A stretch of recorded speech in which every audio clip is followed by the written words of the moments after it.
ಹಾಗೆಯೇ ನಮ್ಮ THO doctor Sunil ರವರನ್ನು ವೇದಿಕೆಗೆ ಸ್ವಾಗತಿಸುತ್ತಿದ್ದೇವೆ.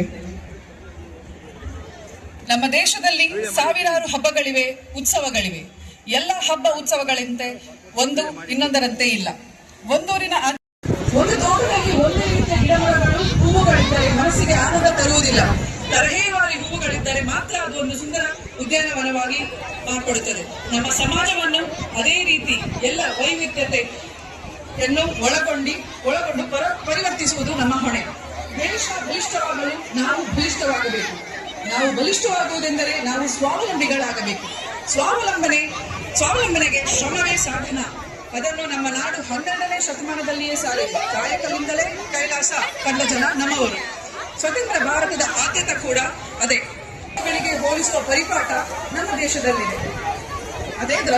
ಅದು ಧರ್ಮ ಗ್ರಂಥಗಳಷ್ಟೇ ಪವಿತ್ರವಾದದ್ದು ಎಂಬುದು ನಿಜ. ಆದರೆ ಅಷ್ಟಕ್ಕೆ ಸೀಮಿತವಲ್ಲ.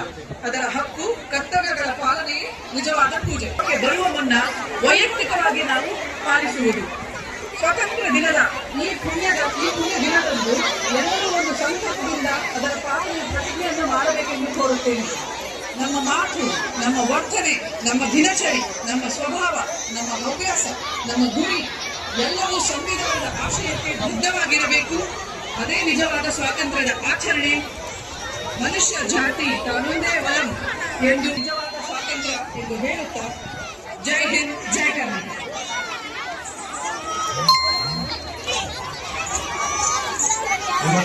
ಸ್ವಾತಂತ್ರ್ಯೋತ್ಸವದ ವೇದಿಕೆಯಲ್ಲಿರ್ತಕ್ಕಂಥ ಎಲ್ಲ ಗಣ್ಯರನ್ನ ಸ್ವಾಗತಿಸಿದ ತಾಲೂಕಿನ ತಹಸೀಲ್ದಾರ್ ಮತ್ತು ತಾಲೂಕು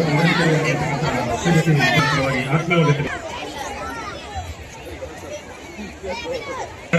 ಅವರು ಕೂಡ ನಮ್ಮ ನಿಮ್ಮೆಲ್ಲರ ಪರವಾಗಿ ಸ್ವಾಗತ. ಶ್ರೀಮತಿ ಅಮೃತ ಅವರು ಉಪಸ್ಥಿತರಿದ್ದಾರೆ. ಅವರಿಗೂ ಕೂಡ ನಮ್ಮ ನಿಮ್ಮೆಲ್ಲರ ಪರವಾಗಿ ಸ್ವಾಗತವನ್ನು ಬಯಸ್ತೇನೆ. ಅದೇ ರೀತಿಯಾಗಿ ನಮ್ಮ ಆಹಾರ ಮತ್ತು ನಾಗರಿಕ ಸರಬರಾಜು ಇಲಾಖೆಯ ಸಹಾಯಕ ನಿರ್ದೇಶಕ ಶಾಂತಕುಮಾರಿ ಮೇಡಮ್ ಅವರು ಕೂಡ ವೇದಿಕೆಯಿದ್ದಾರೆ. ಅವ್ರಿಗೂ ಕೂಡ ನಮ್ಮ ನಿಮ್ಮೆಲ್ಲರ ಪರವಾಗಿ ಸ್ವಾಗತವನ್ನು ಬಯಸ್ತೇವೆ.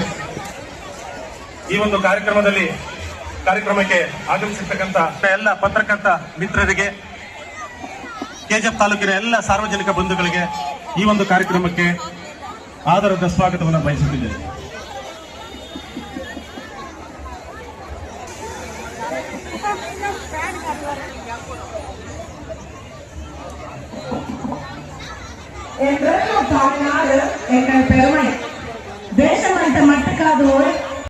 ಸ್ವಾತಂತ್ರ್ಯ ದಿನಾಚರಣೆಯ ಶುಭ ಸಂದರ್ಭದಲ್ಲಿ ಸಮಗ್ರ ಬಂಧುಗಳಿಗೆ ಹಾರ್ದಿಕ ಶುಭಾಶಯಗಳು. ಇಂದಿನ ಸಮಾರಂಭದಲ್ಲಿ ಉಪಸ್ಥಿತರಿರುವ KGF ಕ್ಷೇತ್ರದ ಲೋಕಪ್ರಿಯ ಶಾಸಕ ಡಾಕ್ಟರ್ ರೂಪಕಲಾ ಎಂ ಶಶಿಧರ್ ಅವರೇ, ಎಲ್ಲ ಗಣ್ಯರೇ, ಅಧಿಕಾರಿಗಳೇ, ಸಹೋದರರೇ ಹಾಗೂ ವಿದ್ಯಾರ್ಥಿಗಳೇ, ಎಲ್ಲ ಮಾಧ್ಯಮಿತರೇ, ನಾವು ಇಂದು ಸ್ವಾತಂತ್ರ್ಯವನ್ನು ಆಚರಿಸಲು ಎಲ್ಲರೂ ಇಲ್ಲಿ ಒಟ್ಟುಕೊಂಡಿದ್ದೀವಿ. ಇಂದು ನಾವು ನಮ್ಮ ದೇಶದ 80ನೇ ಸ್ವಾತಂತ್ರ್ಯ ದಿನಾಚರಣೆಯನ್ನು ಹೆಮ್ಮೆಯಿಂದ ಆಚರಿಸುತ್ತಿದ್ದೇವೆ. ಆಗಸ್ಟ್ 15 ರಂದು ಭಾರತವು ಬ್ರಿಟಿಷರ ಆಳ್ವಿಕೆಯಿಂದ ಸ್ವಾತಂತ್ರ್ಯ ಪಡೆಯಿತು. ಈ ಸ್ವಾತಂತ್ರ್ಯ ನಮಗೆ ಸುಲಭವಾಗಿ ಸಿಕ್ಕಿಲ್ಲ. ಮಹಾತ್ಮ ಗಾಂಧೀಜಿ, ಜವಾಹರ್ಲಾಲ್ ನೆಹರು, ಭಗತ್ ಸಿಂಗ್, ಸುಭಾಷ್ ಚಂದ್ರ ಬೋಸ್, ಡಾಕ್ಟರ್ BR ಅಂಬೇಡ್ಕರ್, ಲಾಲ್ ಬಹದ್ದೂರ್ ಶಾಸ್ತ್ರಿ, ಬಾಲ್ ಗಂಗಾಧರ್ ತಿಲಕ್, ಲಕ್ಷ್ಮೀಬಾಯಿ, ರಾಣಿ ಲಕ್ಷ್ಮೀಬಾಯಿ ಸೇರಿದಂತೆ ಅನೇಕ ಮಹನೀಯರು ತಮ್ಮ ಜೀವನವನ್ನೇ ದೇಶಕ್ಕೆ ಅರ್ಪಿಸಿದರು. ಈ ನಮ್ಮ ದೇಶ ಯಾವ ಸ್ಥಿತಿಯಿಂದ ಇತ್ತು, ಸ್ಥಿತಿಯಲ್ಲಿ ನಾವು ನೋಡ್ತಾ ಇದ್ದೀವಿ. ಈಗ ಬಹಳ ಬದಲಾವಣೆ ಆಗಿದೆ. ಮತ್ತೆ ಇನ್ನೂ ಬಹಳ ಬದಲಾವಣೆ ಆಗಬೇಕು. ಅದರಲ್ಲಿ ನಮ್ಮ ದೇಶದ ಯುವ ಶಕ್ತಿ ಬಹಳ ಮುಖ್ಯ ಇದೆ. ಈ ಯುವ ಶಕ್ತಿ ದೇಶ ಅಭಿವೃದ್ಧಿಗೆ, ಉನ್ನತೀಕರಣಕ್ಕೆ ಅವ್ರದ್ದು ಕೈ ಜೋಡಿಸಲ್ಲ, ನಮ್ಮ ದೇಶ ಅಭಿವೃದ್ಧಿ ಆಗಲ್ಲ. ನಮ್ಮ ಯುವ ಶಕ್ತಿಗೆ ಪೂರ್ಣ ಬಣಿಸಲಿಕ್ಕೆ ಅವರು ಡ್ರಗ್ಸಿಂದ ಮತ್ತೆ ಬೇರೆ ಏನಾದರೂ ಇಲ್ಲೀಗಲ್ ಚಟುವಟಿಕೆಯಿಂದ ದೂರ ಇರಬೇಕು. ನಮ್ಮ KGF ಯಲ್ಲಿ ಸ್ಪೆಷಲಿ ಎಷ್ಟು ಟ್ಯಾಲೆಂಟೆಡ್ ನಮ್ಮ ಯುವಕರು ಇದ್ದಾರೆ. ಅವರು ಸ್ಪೋರ್ಟ್ಸಲ್ಲಿ, ಬೇರೆ ಸ್ಪೋರ್ಟ್ಸಲ್ಲಿ ಎಷ್ಟು ಟ್ಯಾಲೆಂಟೆಡ್ ಜನ ಇದ್ದಾರೆ. ಎಜುಕೇಷನಲ್ಲಿ ಇದ್ದರೆ ಕೂಡ ಎಷ್ಟೋ ಎಜುಕೇಷನ್ ಕ್ವಾಲಿಟಿ, ಲಿಟ್ರಸಿಯಲ್ಲಿ ಭಾಳ ಪೊಟೆನ್ಷಿಯಲ್ ಇದೆ. ಅದು ಇದ್ದರೆ ಕೂಡ ನಮ್ಮ ಮುಂದೆ ದಿನ ಇಲ್ಲಿ ಇನ್ನೂ ಅಭಿವೃದ್ಧಿ ಆಗಬೇಕು. ಅದರಲ್ಲಿ ಎಲ್ಲ ಯುವಕರು ಡ್ರಗ್ಸಿಂದ ಮತ್ತು ಇನ್ನು ಜಾಲತಾಣದಲ್ಲಿ ಏನಾದರೂ ಇಲ್ಲಿಗಲ್ ಆಕ್ಟಿವಿಟಿ ನಡೀತದೆ ಅದರಿಂದ ಸ್ವಲ್ಪ ದೂರ ಇರಬೇಕು. ಮತ್ತು ನಮ್ಮ ಬಹಳ ಬಹುಮೂಲ್ಯ ಜೀವನ ನಾವು ಈಗ ಟ್ರಾಫಿಕ್ ಕಾನೂನು ಪಾಲನೆ ಮಾಡದೇ ಕಾರಣದಿಂದ ಅದು ಲೈಫ್ ಹೋಗ್ತಾ ಇದೆ. ಅದರಲ್ಲಿ ಈಗ ಟ್ರಾಫಿಕ್ ಕಾನೂನು ಏನೇನಿದೆ, ರೂಲ್ಸ್ ಏನಿದೆ ಅದು ಪಾಲನೆ ಮಾಡಿ ಜೀವನ ಉಳಿಸಲಿಕ್ಕೆ ನಾವೆಲ್ಲರೂ ಮಾಡಬೇಕು. ನಮ್ಮ ಎಲ್ಲ ಮನೆಯಲ್ಲಿ ಮಕ್ಕಳು ಮತ್ತು ನಮ್ಮ ಸಹೋದರ ಎಲ್ಲರಿಗೆ ಕಡ್ಡಾಯವಾಗಿ ಟ್ರಾಫಿಕ್ ಯಾತಾಯಾತ ಕಾನೂನು ಏನಿದೆ ಅದೆಲ್ಲ ಪಾಲನೆ ಮಾಡಬೇಕು. ದಯವಿಟ್ಟು ಎಲ್ಲರೂ ಹೆಲ್ಮೆಟ್ ಧರಿಸಬೇಕು, ಸೀಟ್ ಬೆಲ್ಟ್ ಹಾಕಿಸ್ಬೇಕು, ಮದ್ಯಪಾನ ಮಾಡಿ ಡ್ರೈವಿಂಗ್ ಮಾಡಬಾರ್ದು.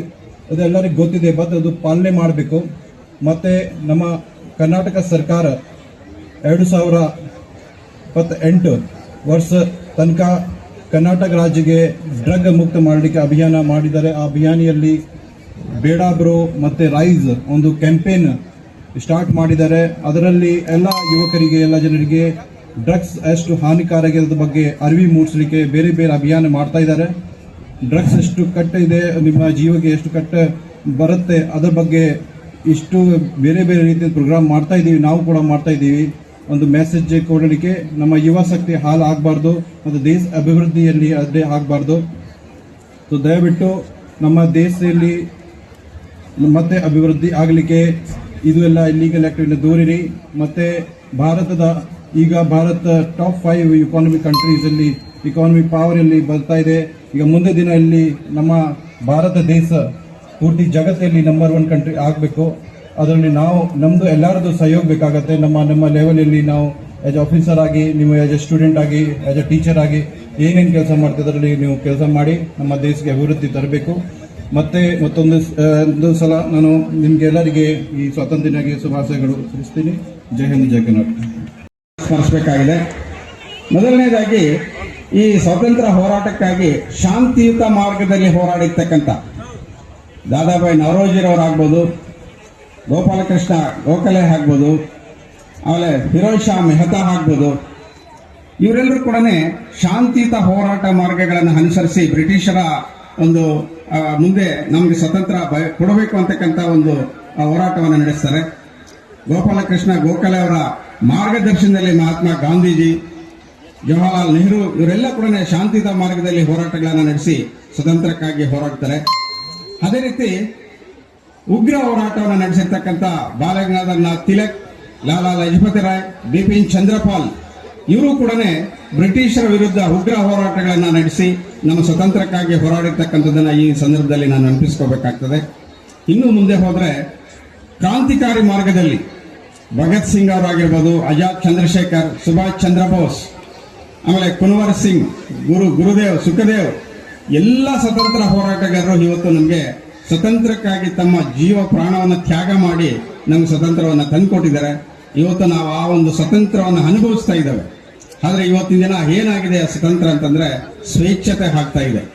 ಸೊ ಇವತ್ತು ನಮ್ಮ ಗಡಿಭಾಗದಲ್ಲಿ ಇರ್ತಕ್ಕಂಥ ಸೈನಿಕರು ನಮ್ಮೆಲ್ಲರ ಒಂದು ಇವತ್ತು ನಾವಿಲ್ಲಿ ಸುಖವಾಗಿ ಜೀವನ ನಡೆಸಬೇಕಾದವರೆಲ್ಲ ಎಷ್ಟು ತ್ಯಾಗ ಮನೋಭಾವನೆಗಳನ್ನ ಹೊಂದಿದ್ದಾರೆ ಅಂತಕ್ಕಂಥದ್ದನ್ನು ಈ ಸಂದರ್ಭದಲ್ಲಿ ನಾವು ಹತ್ಕೋಬೇಕಾಗಿದೆ. 80 ವರ್ಷ ಕಳೆದಿದೆ ಸ್ವತಂತ್ರ ನಾವು ಪಡ್ಕೊಂಡು. ಇವತ್ತು ಪ್ರಸ್ತುತ ನಮ್ಮ ಭಾರತ ದೇಶದಲ್ಲಿ ಇನ್ನೂ ಒಂದಷ್ಟು ಹಲವಾರು ಸಮಸ್ಯೆಗಳು ನಮ್ಮ ಮುಂದೆ ಇದ್ದಾವೆ, ಸವಾಲಾಗಿದ್ದಾವೆ.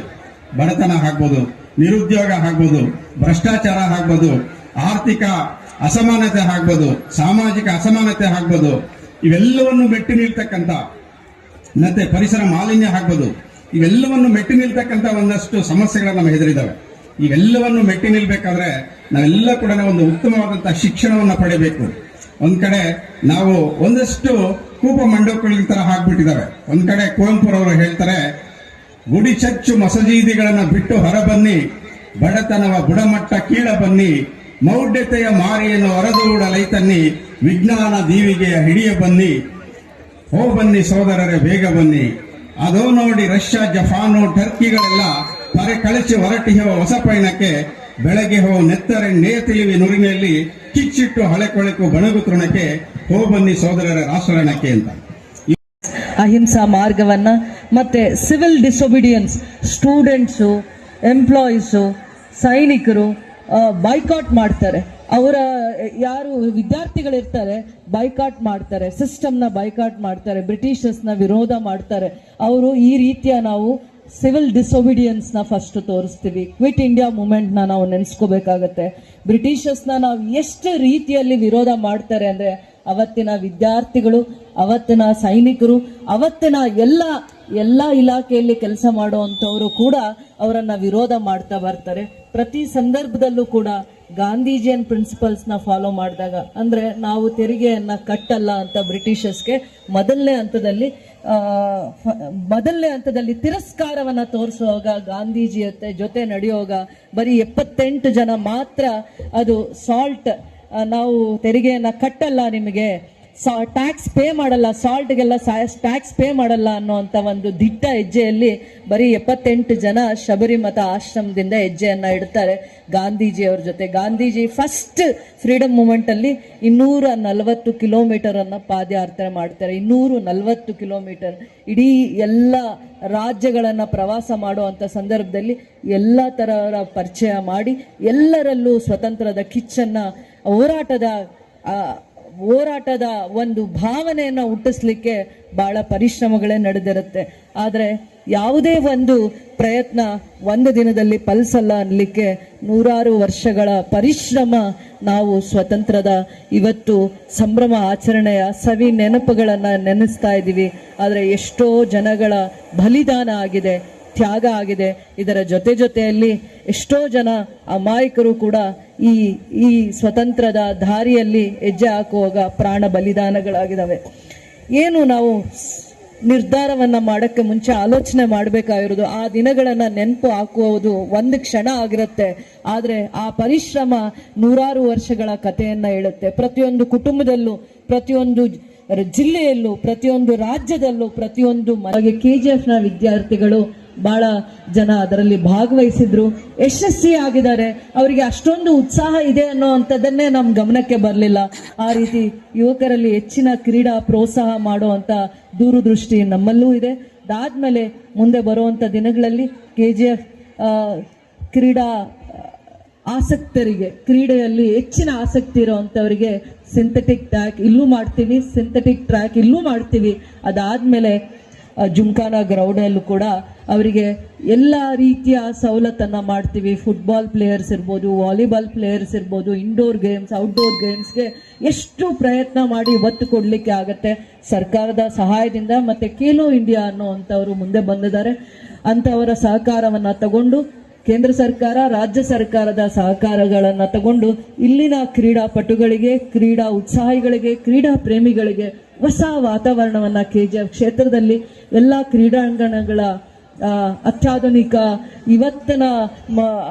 ಇವತ್ತಿನ ಕಾಲಮಾನಕ್ಕೆ ಅವರಿಗೆ ಬೇಕಾಗಿರುವ ಅತ್ಯಾಧುನಿಕ ವ್ಯವಸ್ಥೆಯನ್ನ ಮಾಡುವಂಥದ್ರಲ್ಲಿ ಯಶಸ್ವಿ ಆಗ್ತೀನಿ ಅಂತ ಹೇಳ್ತಾ, ಕೌಶಲ್ಯ ಅಭಿವೃದ್ಧಿಗೆ ಹೆಚ್ಚಿನ ಮಹತ್ವವನ್ನ ಕೊಡ್ತೀವಿ. ಬರುವಂತ ದಿನಗಳಲ್ಲಿ KGF ಕ್ಷೇತ್ರದಲ್ಲಿ ನಮಗೆ ಇರುವಂತ ಏನು ಸರ್ಕಾರದ KDB ಜಾಗದಲ್ಲಿ ನಮಗೆ ಉದ್ಯೋಗ ಉದ್ಯೋಗ ಕ್ರಾಂತಿ ಸೃಷ್ಟಿಯಾಗುವಂತ ಎಲ್ಲ ಲಕ್ಷಣಗಳನ್ನ ಬಂದಿದೆ. ಮತ್ತೆ ಈ ಭಾಗದಲ್ಲಿ ಉದ್ಯೋಗ ಸೃಷ್ಟಿ ಮಾಡುವಂತ ಕಂಪನೀಸ್ ಇಂದ ಈ ಭಾಗದಲ್ಲಿ 30 ರಿಂದ 50 ಸಾವಿರ ಕುಟುಂಬಗಳಿಗೆ ಉದ್ಯೋಗ ಸಿಗ್ಬೋದು. ನೇರವಾಗಿ ಅಥವಾ ಪರ್ಯಾಯವಾಗಿ ಉದ್ಯೋಗ ಸೃಷ್ಟಿ ಮಾಡುವಂತ ಒಂದು ದೂರದೃಷ್ಟಿ ನನ್ನ ಸರ್ಕಾರದ ಚಿಂತನೆ ಆಗಿದೆ. ಇರುವ ಜಾಗವನ್ನ, ಯಾವ ಜಾಗ ನಾವು ಉಳಿಸ್ಕೊಂಡಿದೀವಿ, ರಾಜ್ಯ ಸರ್ಕಾರದ ಆದ್ಯತೆ ಮೇಲೆ ಕೆಲಸ ಮಾಡಲಿಕ್ಕೆ ಯಾವ ಜಾಗವನ್ನ ಉಳಿಸ್ಕೊಂಡಿದೀವಿ, ಆ ಜಾಗದ ಮಹತ್ವವನ್ನ ಅರ್ಥ ಮಾಡಿಸುವಂತ ದಿನಗಳು ಬರುತ್ತೆ. ಭವಿಷ್ಯದಲ್ಲಿ ಬಹಳ ಜನ ಉದ್ಯೋಗ ಸೃಷ್ಟಿ ಮಾಡ್ಲಿಕ್ಕೋಸ್ಕರ ಈ ಜಾಗ KGF ಕ್ಷೇತ್ರವನ್ನ ಆರಿಸ್ಕೊಂಡಿದ್ದಾರೆ. 100 ಆಲೋಚನೆ ಇಟ್ಕೊಂಡಿದ್ದಾರೆ. ಇದು ಬ್ಯಾಂಗ್ಳೂರ್ನ ಏರ್ಪೋರ್ಟ್ಗೆ ಅರ್ಧ ಗಂಟೆ 35 to 40 ಮಿನಿಟ್ಸ್ ಅಲ್ಲಿ ರೀಚ್ ಆಗ್ಬೋದು KGF ಇಂದ. ಅದಾದ್ಮೇಲೆ ಕುಪ್ಪಂ ಏರ್ಪೋರ್ಟ್ಗೂ ಕೂಡ ನಾವಿಲ್ಲಿಂದ ಒಂದು ಅರ್ಧ ಗಂಟೆ ಅಥವಾ 40 ನಿಮಿಷದಲ್ಲಿ ನಾವು ಕುಪ್ಪಂ ಏರ್ಪೋರ್ಟ್ಗೆ ಮುಂದಿನ ದಿನಗಳಲ್ಲಿ. ಅದಾದ್ಮೇಲೆ KGF ಸುತ್ತನೂ ಕೂಡ ಕುಪ್ಪಂ ಕಾನ್ಸ್ಟಿಟ್ಯೂನ್ಸಿಯಲ್ಲೂ ಇಂಡಸ್ಟ್ರಿಯಲ್ ಏರಿಯಾ ಆಗ್ತಾ ಇರೋದ್ರಿಂದ KGF ಅಲ್ಲಿರುವಂತ ಇಂಡಸ್ಟ್ರಿಯಲ್ ಟೌನ್ಶಿಪ್ಗೆ ಜಾಸ್ತಿ ಆದ್ಯತೆಯನ್ನ ಕೊಡ್ತಾ ಇದ್ದಾರೆ. ಬಹಳ ಜನ ಚೆನ್ನೈ ಏರ್ಪೋರ್ಟ್ಗೆ ಹತ್ರ ಆಗುತ್ತೆ ಅಂತಾನು, ಬ್ಯಾಂಗ್ಳೂರ್ ಏರ್ಪೋರ್ಟ್ಗೆ ಹತ್ರ ಆಗುತ್ತೆ. KGF ನ ಇನ್ಫ್ರಾಸ್ಟ್ರಕ್ಚರ್ನ, ಇತ್ತೀಚಿನ ದಿನಗಳ ಇನ್ಫ್ರಾಸ್ಟ್ರಕ್ಚರ್ನ ನೋಡಿ ಬಹಳ ಜನ ಇನ್ವೆಸ್ಟರ್ಸ್ ಸದಾಕಾಲ KGF ಜಾಗಕ್ಕೆ ಮತ್ತೆ ಪದೇ ಪದೇ ಬರುವಂತ ಪ್ರಯತ್ನವನ್ನ ಮಾಡ್ತಾ ಇದ್ದಾರೆ. ಹಿಂದೆ ಏನು ಗತವೈಭವ, ಲಿಟಲ್ ಇಂಗ್ಲೆಂಡ್ ಅಂತ ಹೇಳ್ತಾ ಇದ್ರು, ಬ್ರಿಟಿಷರ್ಸ್ ಇದ್ದಾಗ ಹೇಳ್ತಾ ಇದ್ರು, KGF ನಲ್ಲಿ ಮೈನಿಂಗ್ ಆಕ್ಟಿವಿಟೀಸ್ ನಡೆಯುವಾಗ ಹೇಳ್ತಾ ಇದ್ರು.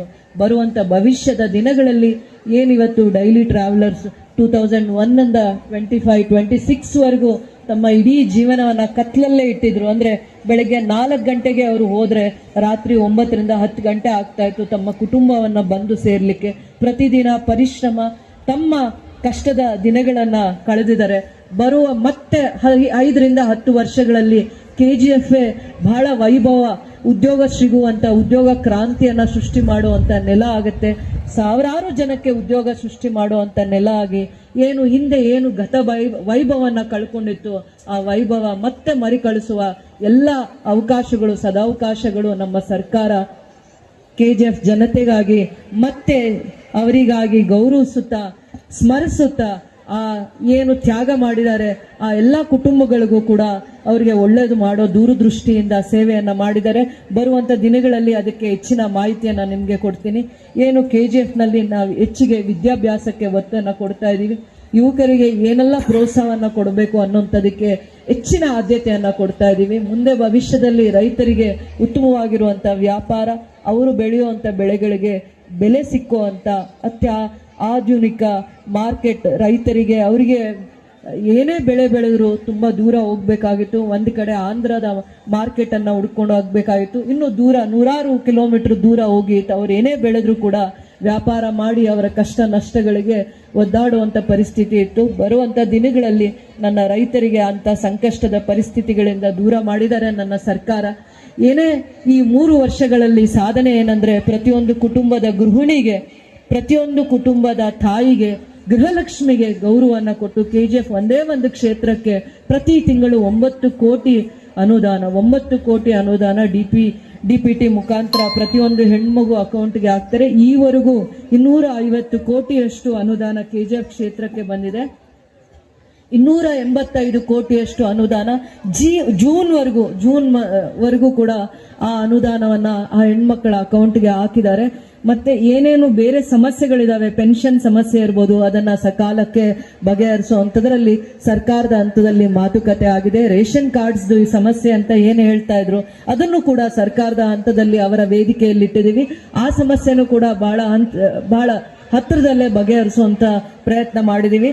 ಈ ನಮ್ಮ ಸರ್ಕಾರ ಬಂದಾದ್ಮೇಲೆ KGF ಕ್ಷೇತ್ರಕ್ಕೆ 300 ಕೋಟಿ ಅನುದಾನವನ್ನ ಕೊಟ್ಟಿದ್ದಾರೆ. ಶಿಕ್ಷಣ ಕ್ಷೇತ್ರಕ್ಕೆ, ದೇಗುಲಗಳನ್ನ ಅಭಿವೃದ್ಧಿ ಮಾಡಲಿಕ್ಕೆ, ರಸ್ತೆಗಳನ್ನ ಅಭಿವೃದ್ಧಿ ಮಾಡಲಿಕ್ಕೆ, APMC ಮಾರ್ಕೆಟ್ ಅನ್ನ ಅಭಿವೃದ್ಧಿ ಮಾಡಲಿಕ್ಕೆ, ಬರುವಂತ ದಿನಗಳಲ್ಲಿ ಇಂಡಸ್ಟ್ರಿಯಲ್ ಏರಿಯಾನ ಅಭಿವೃದ್ಧಿ ಮಾಡಲಿಕ್ಕೆ, ಅಂಬೇಡ್ಕರ್ ನಾಲೆಡ್ಜ್ ಪಾರ್ಕ್ ಅದನ್ನ ಅಭಿವೃದ್ಧಿ ಮಾಡಲಿಕ್ಕೆ, ಸೈನ್ಸ್ ಪಾರ್ಕ್, ನಾವು ನೆಹರು ತಾರಾಲಯ ರೀತಿ KGF ಕ್ಷೇತ್ರಕ್ಕೂ ಕೂಡ DR ಪೊಲೀಸ್ ಅಥವಾ IRB ಪೊಲೀಸ್ ಎದುರುಗಡೆ ಸೈನ್ಸ್ ಪಾರ್ಕ್ಗೋಸ್ಕರ 9 ಎಕರೆ ಜಾಗವನ್ನ ಕೊಟ್ಟಿದ್ವಿ. ಆ ಜಾಗದಲ್ಲಿ ನೆಹರು ತಾರಾಲಯ ರೀತಿ ಮಕ್ಕಳಿಗೆ ಮೌಢ್ಯತೆಯಿಂದ ದೂರ ಇದ್ದು ವಿಜ್ಞಾನದ ಬಗ್ಗೆ ಅರಿವು ಮೂಡಿಸ್ಲಿಕ್ಕೆ ಆ ಒಂದು ಜಾಗದಲ್ಲಿ 9 ಕೋಟಿಯ ಅನುದಾನದಲ್ಲಿ ವಿಜ್ಞಾನದ ಬಗ್ಗೆ, ತಂತ್ರಜ್ಞಾನದ ಬಗ್ಗೆ ಮಕ್ಕಳಲ್ಲಿ ಮೌಢ್ಯತೆಯನ್ನ ದೂರ ಮಾಡಿ ವಿಜ್ಞಾನಕ್ಕೆ ಹೆಚ್ಚು ಆದ್ಯತೆಯನ್ನ ಕೊಡೋದಕ್ಕೆ, ಪ್ರಾಕ್ಟಿಕಲ್ ಆಗಿರುವಂತ ವಿಚಾರಗಳ ಬಗ್ಗೆ ಅವರನ್ನ ಮನವರಿಕೆ ಮಾಡಿ ಅವರಿಗೆ ತಿಳಿಸುವಂತ ಪ್ರಯತ್ನದಲ್ಲಿ ದೂರದೃಷ್ಟಿಯಿಂದ ಅನುದಾನವನ್ನ ಕೊಟ್ಟಿದ್ದಾರೆ.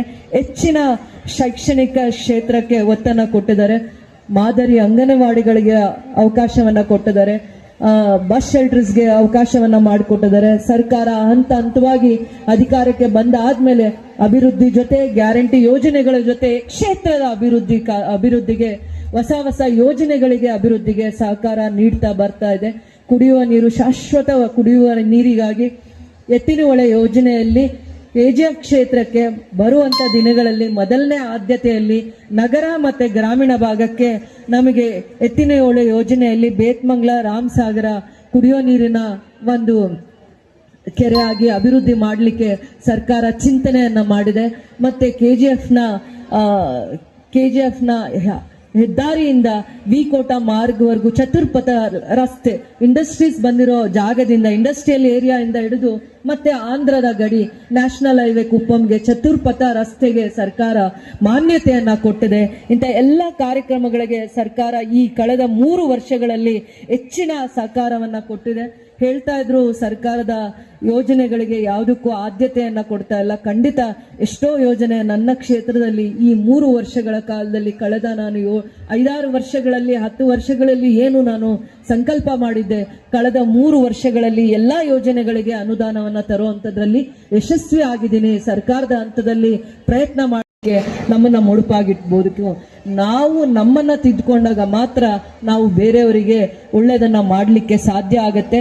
ನಾವು ಜ್ಯೋತಿ ಆಗಬೇಕು, ಜ್ಞಾನದ ಹಸಿವಿರಬೇಕು, ಕ್ಷೇತ್ರನ ಸದಾ ಕಾಲ ರಕ್ಷಣೆ ಮಾಡ್ತೀನಿ, ಕಾಯ್ತೀನಿ, ಒಳ್ಳೆಯದನ್ನು ಮಾಡ್ತೀನಿ ಅನ್ನೋಂಥ ದೃಢ ಮನಸ್ಸು, ಸಂಕಲ್ಪಗಳನ್ನ ಮೈಗೂಡಿಸ್ಕೊಂಡು ಕೆಲಸ ಮಾಡ್ತೀನಿ ಮುಂದೆನೂ ಕೂಡ ಅಂತ ಹೇಳ್ತಾ, ಸ್ವತಂತ್ರ ದಿನದ ಒಂದು ಜಾಗವನ್ನ ಬಹಳ ಅಚ್ಚುಕಟ್ಟಾಗಿ ಒಂದು ಯಾವ ರೀತಿ ನಮಗೆ ಒಂದು ನಮ್ಮ ರಾಷ್ಟ್ರ ಧ್ವಜವನ್ನ ನೋಡಿದಾಗ ಭಕ್ತಿ, ಶ್ರದ್ಧೆ, ಪ್ರೇಮವನ್ನ ಬರುತ್ತೆ. ಆ ರೀತಿ ಆ ಊಹೆಗೆ ಮೀರಿರುವಂತ ಕೆಲಸವನ್ನ ಮಾಡಿದ್ದಾರೆ. ಪೌರಾಯುಕ್ತರಿಗೂ ಕೂಡ ಅವರ ತಂಡಕ್ಕೆ ಈ ದಿನ ನಾನು ಮನಸ್ಫೂರ್ತಿಕವಾಗಿ ನಾನು ಧನ್ಯವಾದಗಳನ್ನ ಹೇಳಲಿಕ್ಕೆ ಇಷ್ಟಪಡ್ತೀನಿ. ನಾನು ಇಡೀ ನನ್ನ ಕ್ಷೇತ್ರದ ವಿದ್ಯಾರ್ಥಿಗಳ ಪರವಾಗಿ, ಕ್ರೀಡಾಪಟುಗಳ ಪರವಾಗಿ, ಎಲ್ಲ ಇಲಾಖೆಯ ಪರವಾಗಿ ನಿಮಗೆ ವಿಶೇಷವಾಗಿ ಈ ದಿನ ನಾನು ಧನ್ಯವಾದಗಳನ್ನ ಹೇಳಲಿಕ್ಕೆ ಇಷ್ಟಪಡ್ತೀನಿ. ಜೈ ಹಿಂದ್, ಜೈ ಭಾರತ್ ಮಾತೆ, ಜೈ ಕರ್ನಾಟಕ. ಮಾನ್ಯ ಶ್ರೀಮತಿ ರೂಪಕಲಾ ಶಶಿಧರ್ ಮೇಡಮ್ ರವರಿಗೆ ನಮ್ಮ ನಿಮ್ಮೆಲ್ಲರ ಪರವಾಗಿ ತುಂಬ ಹೃದಯದ ಧನ್ಯವಾದಗಳನ್ನ